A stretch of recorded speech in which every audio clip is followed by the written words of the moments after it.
मैं डॉक्टर लक्ष्मी नारायण, प्रवक्ता इतिहास, राजकीय मॉडल संस्कृति वरिष्ठ माध्यमिक विद्यालय ततारपुर इस्तमुरार रेवाड़ी हरियाणा, आप सभी का इस व्याख्यान में स्वागत करता हूं। आज के अपने उपविषय का नाम है हड़प्पा संस्कृति की शिल्प कला। हड़प्पा सभ्यता भारत की सबसे प्राचीन सभ्यता है। समय के साथ साथ अपनी दैनिक उपयोग की वस्तुओं के निर्माण में वे लोग उत्तम कारीगर बन गए थे। शिल्प कला के क्षेत्र में ये विश्व की संस्कृतियों को पीछे छोड़ते थे। हड़प्पा संस्कृति की शिल्प कलाओं की विशेषताएं इस अध्याय में हम देखेंगे। इस व्याख्यान में हड़प्पा सभ्यता के लोगों का शिल्प कला उद्योग बहुत ही विकसित था। वस्तुओं के निर्माण में वे बहुत ही कुशल थे। इनके प्रमुख शिल्प कार्य कौन कौन से थे? मनके बनाना, शंख की कटाई, धातु कर्म यानी कि धातु का काम करना, धातु के बर्तन और धातु के ऑर्नामेंट्स बनाना, मोहर बनाना, बाट बनाना, मूर्तियां बनाना और बर्तन बनाना। ये प्रमुख शिल्प कार्य हड़प्पाई लोगों के हमें मिलते हैं। शिल्प कार्य के लिए प्रमुख स्थल कौन कौन से थे जहां पर ये उद्योग थे? इनके लघु उद्योग थे। मोहनजोदड़ो में अवशेष मिले हैं, हड़प्पा में, लोथल में, चनूदड़ो में, नागेश्वर में, धोलावीरा और बालाकोट। सबसे ज़्यादा हम चनूदड़ो में इनके अवशेष हमें मिले हैं लघु उद्योग के। सबसे पहले देखते हैं मनके बनाना। मनके बनाने की कला में ये लोग बड़े ही निपुण थे। मनके निर्माण कार्य एक बहुत ही विकसित उद्योग के रूप में आ गया था। स्त्रियां तथा पुरुष दोनों ही मनकों की माला पहनते थे। मनके बनाने के प्रसिद्ध स्थल चनूदड़ो और लोथल थे। इसके अलावा मोहनजोदड़ो और धोलावीरा में भी मनके बनाए जाते थे। पीछे हमने जो केंद्र दोहराए हैं, मनके बनाने के लिए कार्निलियन जो एक प्रकार का लाल रंग का पत्थर था, जैस्पर, शेलखड़ी, क्वार्ट्ज, स्फटिक नामक पत्थरों से मनके बनाए जाते थे। कुछ पत्थरों पर सोने के टोप का प्रयोग किया जाता था। शंख, पक्की मिट्टी, हाथी दांत से भी मनके तैयार किए जाते थे। मनके बेलनाकार, ढोलाकार, गोलाकार, चक्राकार तैयार किए जाते थे। आगे ये सब आपको मैं चित्र में दिखाऊंगा। चनूदड़ो, लोथल, धोलावीरा में मनकों में छिद्र करने के उपकरण प्राप्त हुए हैं। अब आता है कि मनकों के लिए कच्चा माल कहाँ से आता था? मनकों के लिए कच्चे माल में प्रमुख रूप से सोना, चांदी, तांबा, टिन, कांसा, हाथी दांत, पत्थर, फयान, शंख, कार्निलियन, जैस्पर, सेफ्टिक, क्वार्ट्ज, सेलखड़ी, लाजवर्द मणि, लकड़ियां आदि सम्मिलित हैं। कच्चा माल प्राप्त कहाँ से करते थे? ऊपर हमने कच्चे माल पढ़ा कि कौन कौन सा कच्चा माल उन्हें उद्योगों के लिए चाहिए था मनके बनाने के लिए। अब ये आता कहाँ से था? हड़प्पा के लोग ज़्यादातर कच्चा माल स्वयं ही तैयार कर लेते थे। फिर भी अनेक देशों से कच्चा माल मंगवाते थे, जिससे इनके व्यापारिक संबंधों की हमें जानकारी मिलती है। ये लोग ओमान, जो अरब देश में है, वहाँ से तांबा मंगवाते थे। ओमान में हमें हड़प्पा में बना मर्तबान मिला है, जिससे यह अनुमान लगाया जा सकता है कि वस्तुओं के बदले में ये लोग वहाँ से तांबा लाते थे। बहरीन और मेसोपोटामिया से भी व्यापारिक संबंध थे। वहाँ हड़प्पा की अनेक मोहरें हमें मिली हैं। बहरीन और मेसोपोटामिया से व्यापारिक संबंधों के जो प्रमाण हैं वो क्या हैं? वहाँ से हमें हड़प्पाई लोगों की मोहरें मिली हैं। इन देशों से समुद्री मार्ग से व्यापार होता था।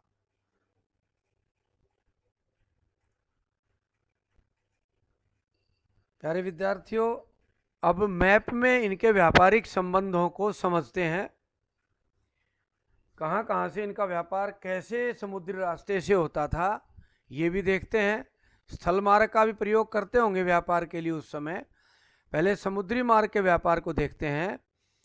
यहाँ पर हड़प्पा, रावी नदी किनारे, यहाँ मोहनजोदड़ो और यहीं पर ही चनोदड़ो जो प्रमुख केंद्र था लघु उद्योगों का।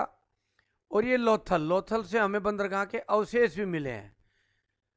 लोथल के मार्ग से यदि व्यापार रहा इनका समुद्री, तो ये मार्ग ऐसे रहा होगा, इधर से अरब सागर से होते हुए, और ये लोग फारस की खाड़ी में यहाँ से, और फिर इस तरह से मेसोपोटामिया यहाँ इन नदियों के किनारे, दजला फरात नदियों के किनारे पहुँच जाते थे फारस की खाड़ी होते हुए। ये मेसोपोटामिया की सभ्यता का केंद्र हम देख रहे हैं सारा, ये जो रंगीन कर रखा है। और ये उर शहर था प्रमुख वहाँ का, ये उरुक शहर था। अब कैसे व्यापार होते थे? मगान पुराना नाम है ओमान का, आजकल इसको ओमान बोलते हैं। ऐसे ही दिलमुन, ये बहरीन है, यानी कि ये मगान, ये दिलमुन, इसको आजकल ओमान कहते हैं, दिलमुन को बहरीन कहते हैं। इससे मगान और दिलमुन से हमें व्यापार के प्रमाण मिलते हैं। मेलुआ से भी व्यापारिक प्रमाण हमें मिलते हैं। वहाँ के एक लेख में ये जानकारी मिलती है कि मेसोपोटामियाई लोग मेलुआ से वस्तुएं मंगवाते थे। मेलुआ इस क्षेत्र को कहा जाता होगा, सिंधु घाटी के सभ्यता के क्षेत्र के लिए मेलुआ शब्द प्रयोग हुआ है।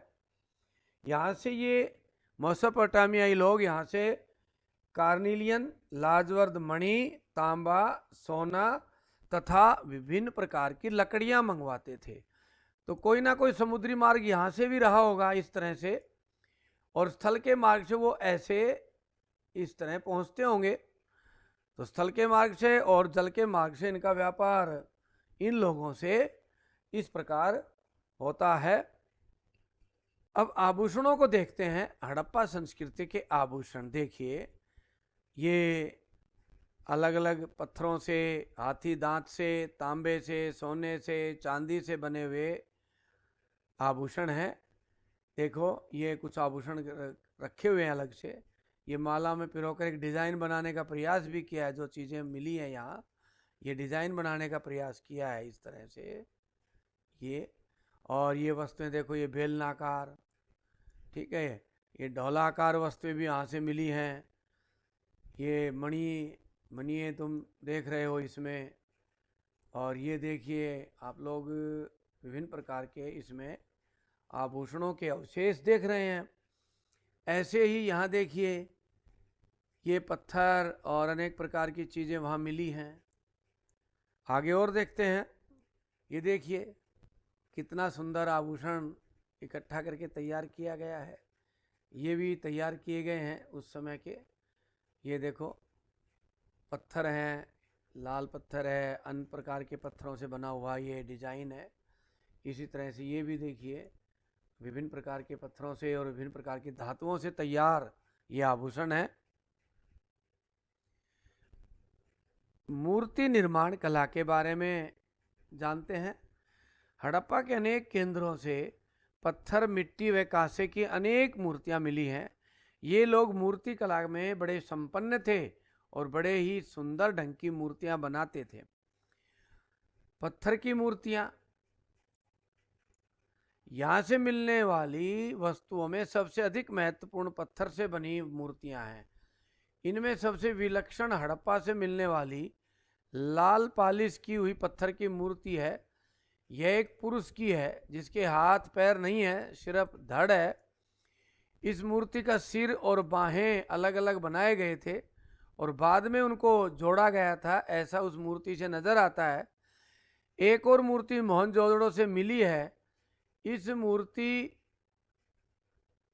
यह मूर्ति किसी कुलीन पुरुष की मानी गई है या पुरोहित की मानी गई है। इस पुरुष की मूर्ति में दाढ़ी दिखाई गई है। इसने शाल ओढ़े हुई है जिस पर तिरुपति की आकृति बनी हुई है।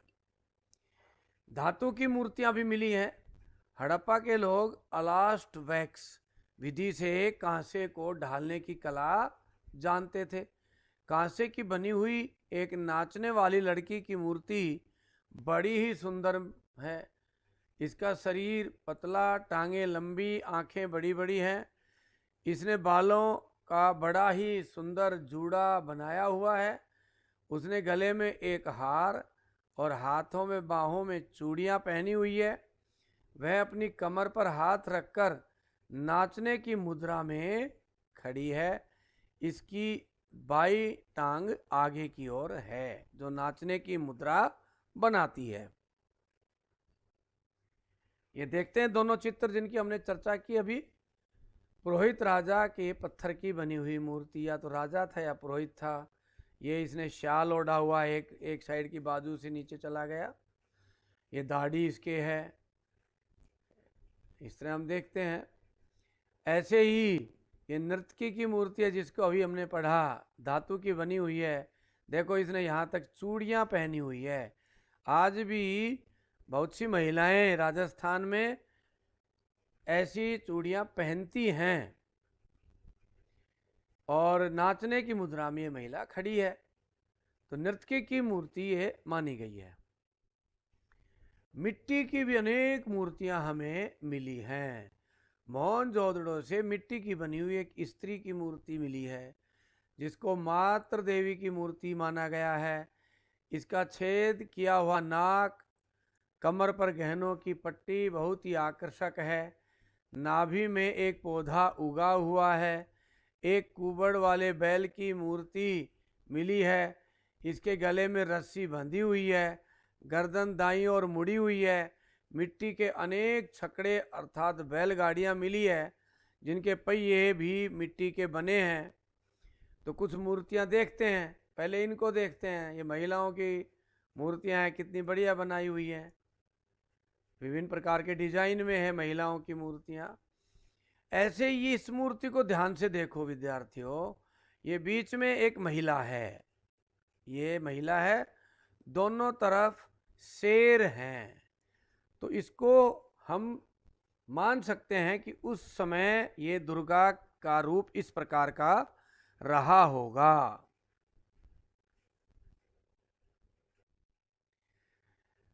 अब मातृ देवी जिसको जननी भी कहा गया है, जननी यानी कि जन्म देने वाली, तो इसको कैसे माना जन्म देने वाली कि इसके गर्भ से एक पौधा निकलता दिखाई दे रहा है, अंकुर फूट रहा है। देखो ये, तो इसको जननी कहा गया। बड़ी सुंदर और पेंट की हुई मूर्ति हमें दिखाई दे रही है। ये मातृ देवी की मूर्ति है, ऐसा इतिहासकारों का मानना है। अब विद्यार्थियों नजर डालते हैं मिट्टी की बनी हुई कुछ मूर्तियों पर। टेरिकोटा मिट्टी को पका करके जो मूर्तियां बनाई जाती है, जो चित्र बनाए जाते हैं, उनको कहते हैं। ये रोटीनुमा वस्तुएं हमें कुछ मिली हैं जिनमें बीच में छिद्र हैं। आप देख रहे हैं ये छिद्र हैं। ऐसा माना जाता है कि ये या तो ताबीज या गहनों के रूप में पहना जाता होगा। छिद्र हैं तो इनमें पहनने के लिए बनाए होंगे। इन पर एक सींग वाले श्रृंगी का चित्र है जो हड़प्पा के लोग शुभ मानते थे। ये देखो, ये एक सींग है इसके। ये यहाँ भी बना हुआ है ये चित्र। इनमें सब में बने हुए हैं ये श्रृंगी के चित्र। तो हड़प्पा के लोग इसको शुभ मानते थे, तो जरूर कहीं ना कहीं ताबीज के रूप में इसका प्रयोग करते हैं। बच्चों के खेलने के मिट्टी के खिलौने भी हमें मिले हैं। देखियो, ये देखो, ये देखो, ये बैल गाड़ी है और ये बाद में ढूंढ करके जब मिले हैं अवशेष तो इनको असेंबल करके बनाया गया। तो ऐसा इसका चित्र सामने आया। ये छोटी छोटी और गाड़ियां हैं दो, देखिए कितनी सुंदर बच्चों के खेलने की मिट्टी की बैलगाड़ियां वो बनाते थे और उनसे बच्चे खेलते थे। बर्तन बनाना, हड़प्पाई लोग बड़े ही सुंदर बर्तन बनाते थे जो प्राचीन युग की कला के बड़े ही अद्भुत नमूने हैं। साधारणतः ये बर्तन चाक पर तैयार किए जाते थे और उन पर रंग चढ़ाया जाता था। खुदाइयों से घरों में प्रयोग किए जाने वाले बर्तन जैसे प्याली, प्लेटें, फूलदान, थालियां आदि मिली हैं। इन पर बड़े ही सुंदर ढंग से पक्षियों, जानवरों, मनुष्यों के चित्र बनाए हुए हैं। एक बर्तन पर हिरणी का चित्र है जो अपने बच्चे को दूध पिला रही है। इसके साथ ही एक पक्षी और मछली का चित्र भी हमें मिलता है। लोथल से मिले एक चित्र में एक पक्षी की चोंच में मछली है। इस चित्र में पेड़ के नीचे लोमड़ी जैसा एक जानवर बैठा है। यह चित्र पंचतंत्र की लोमड़ी व कोए की कहानी की याद दिलाती है। बर्तनों के चित्र देखकर यह साबित होता है कि ये लोग बड़े ही कुशल कारीगर और कलाकार थे।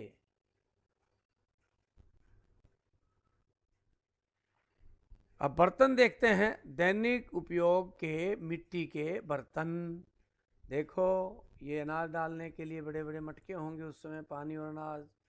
ये भी कोई ना कोई रस वगैरह डालने के लिए या वस्तु डालने के लिए बनाए। देखो जो जार टाइप बड़े बड़े, ये देखो इधर देखो ये मटके रखे हैं। ये प्लेटें और फल वगैरह रखने के स्टैंड पे ये स्टैंड और इस पर प्लेट लगी हुई है।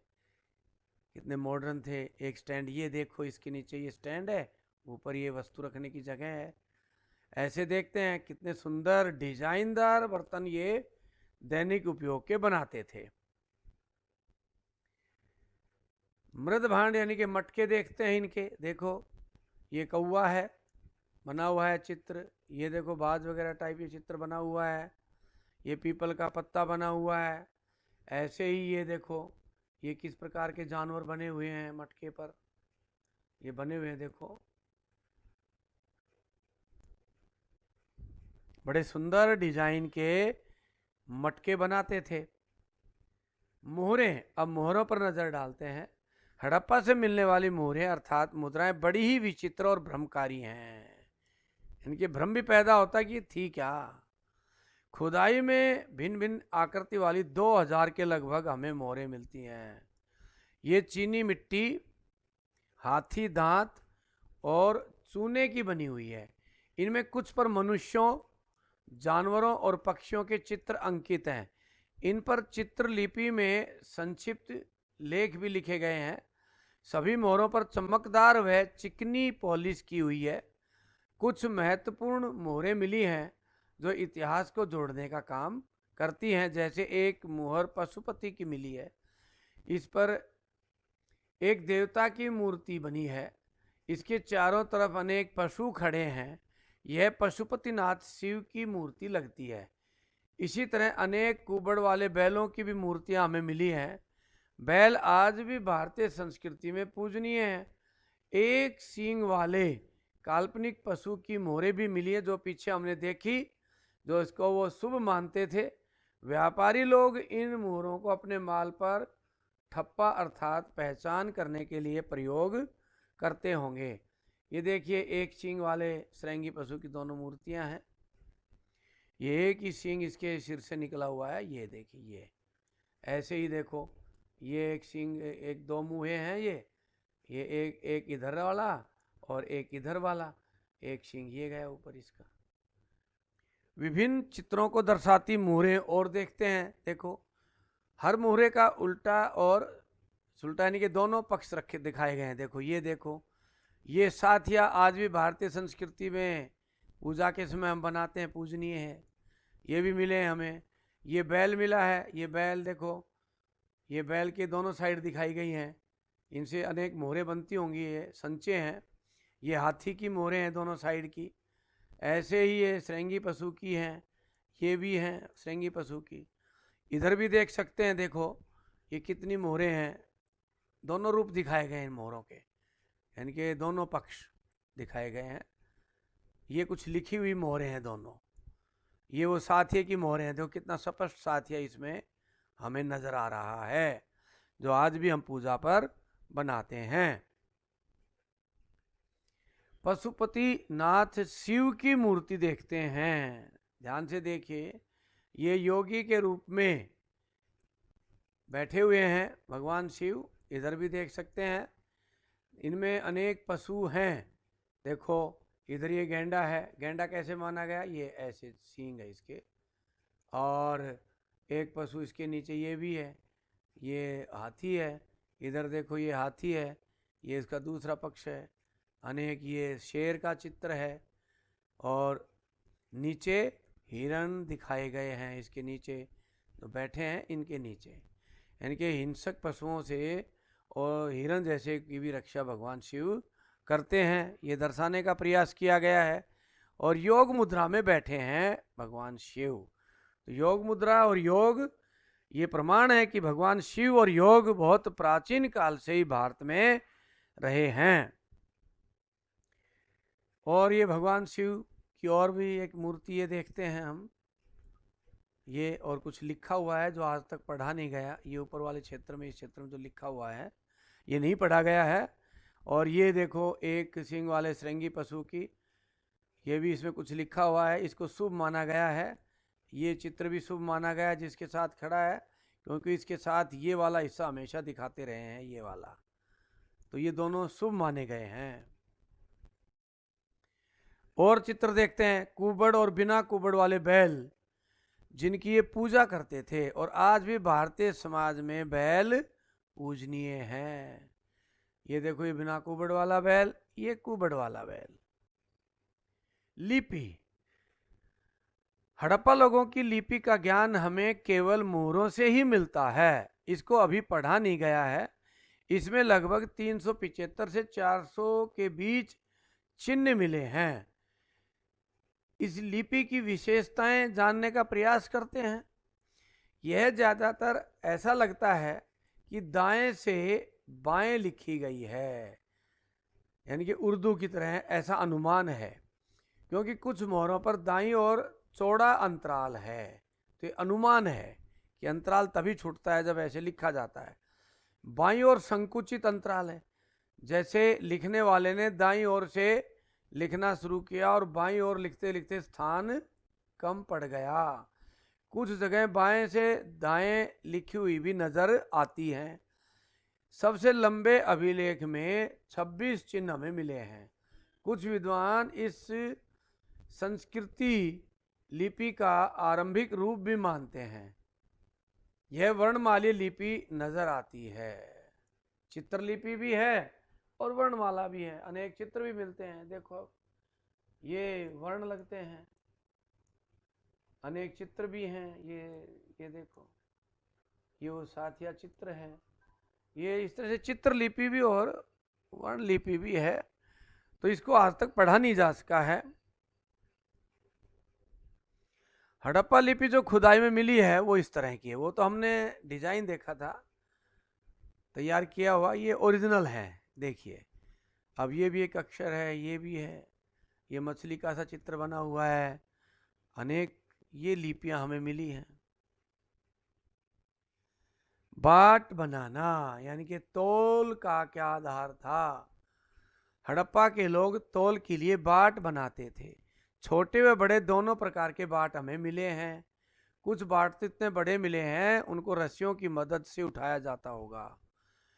बड़े बाट तिकोने हैं, जबकि छोटे बाट चौकोर हैं। बाट पत्थर व स्लेट पत्थर के बने होते थे। इनके बाट एल्म और मेसोपोटामिया से मिले बाटों से अधिक यथार्थ प्रतीत होते हैं, यानी कि उनसे अच्छे हैं हमारे बाट, भारतीय संस्कृति के बाट। तौल की 16 इकाइयां मानी जाती थी, यानी कि 16 का 16, 32, 64 ऐसे ये लोग तराजू का प्रयोग करते थे। आज भी हम रुपये को 16 आना बोलते हैं। 16 का प्रयोग करते हैं। ये बाट और तराजू का चित्र आप देख रहे हैं। ये बाट देखिए, कितने सुंदर बाट, छोटा बाट फिर उससे बड़ा, अलग अलग है ना। और ये काफी बड़े बाट रखे, कितने सुंदर पत्थर के बनाए हुए हैं, जो घिसते टूटने का डर कम हो, तो ऐसे पत्थर के बाट बने हैं।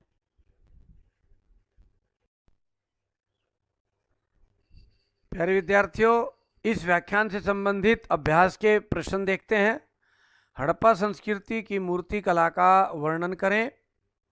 हड़प्पा लिपि पर एक नोट लिखें और एक बड़ा प्रश्न लिखना है, हड़प्पा हस्तकला उद्योग पर एक नोट लिखिए। इन सभी प्रश्नों के उत्तर इस व्याख्यान में आपको मिलेंगे। इसी के साथ आज का हमारा व्याख्यान समाप्त होता है। आप सभी का बहुत बहुत धन्यवाद।